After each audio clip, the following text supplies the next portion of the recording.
Hello. Thank you for coming to my first live stream concert. I'm so excited.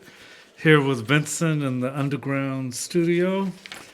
And I'm going to begin with a little music meditation. And then I'll begin with some poems too.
Once upon a time, there will be this thing called freedom.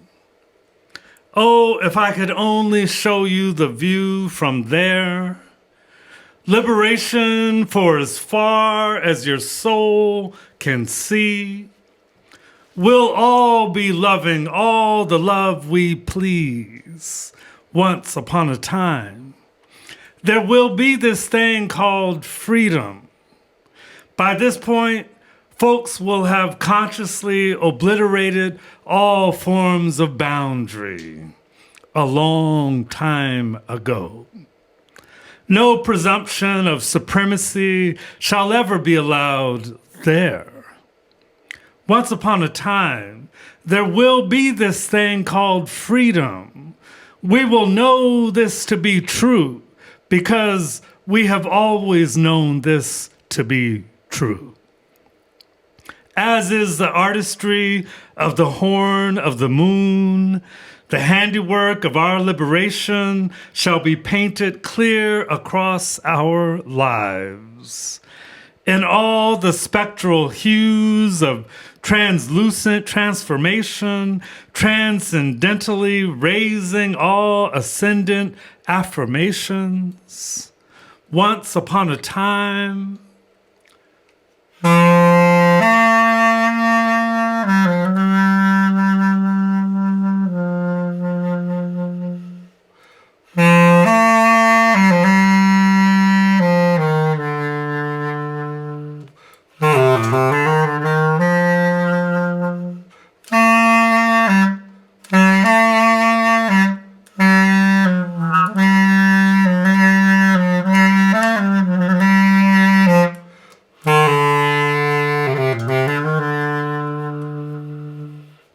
once upon a time, there will be this thing called freedom. Liberation for as far as your soul can see. In pots as big as human dignity.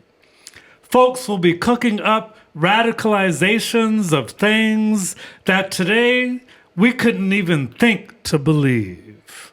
There will be jazz and beats of people dancing in the streets. Folks will be so fine. Won't nobody remember any other way to be. Oh, if I could only show you the view from there.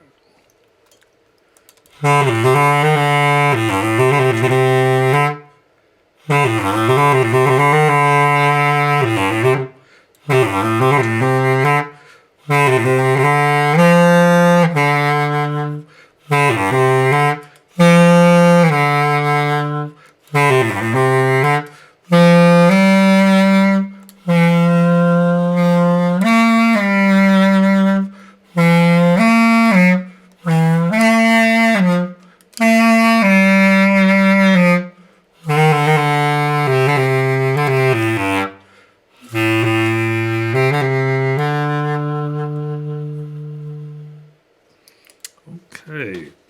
So the next poem I'm going to do, and again, it's such a pleasure to be here and to be able to perform again in this Trump pandemic. If he calls it a China pandemic, I guess I can call it a Trump pandemic. This is called All These Dreams and Rivers Away. Waking up free, free. Waking up free, me, free. Waking up free, me, free. Waking up free, me, and the ancient me who first broke free of slavery in 1619. Me. Waking up free, me. Waking up free, me who followed the Powhatan River to the Appalachian Peaks. Me and the future me who just broke free of slavery in the year 2019. Me who followed the path of my own born liberty, waking up free, waking up free, waking up free, me, east of where the Dewabadiwajo speaks, waking up free by the waters of Lake Willoughby, me, astrospectively, seeing freedoms where freedoms ought to be. Seeing freedoms where freedoms ought to be. Infinitely waking up free. Infinitely waking up free. Waking up free. Waking up free. All these dreams and rivers away from 400 years of slavery. Me and the present me, who will always be free of boundary. All these dreams and rivers away from 400 years of slavery. Waking up free, waking up free, waking up free, waking up free, waking up free, waking up free, waking up free, in the brook green forest opening of my own truth green focused wilderness, spruce top evidence of an ebullient consciousness, here for the luminescence, here for the luminescence. Here in the fugitive mountainry, here in the fugitive mountainry of letting go of everything but the blessings of a high ridge transcendence. Feeling the inner passage of an astral vastness, waking up free, waking up free, waking up free, far beyond the madness, far beyond the madness, far beyond the madness, far beyond the madness, far beyond the sovereignty of ashes and the democracy of deceit. Waking up free, waking up free, waking up free, waking up free, far beyond the madness. Waking up free from the chattel bondage of compliance and somebody else's greed. Somebody else's greed. Waking up free, self-freed, self-freed, self-freed and released from the mordant hounds of those so determined to cease all peace. I'm here for the belief in the illuminating liberties of all the stars we speak. Feeling beyond, beyond, beyond, beyond, beyond. Feeling beyond the periphery into worlds not even the most titled of eyes can see. Waking up free, waking up free,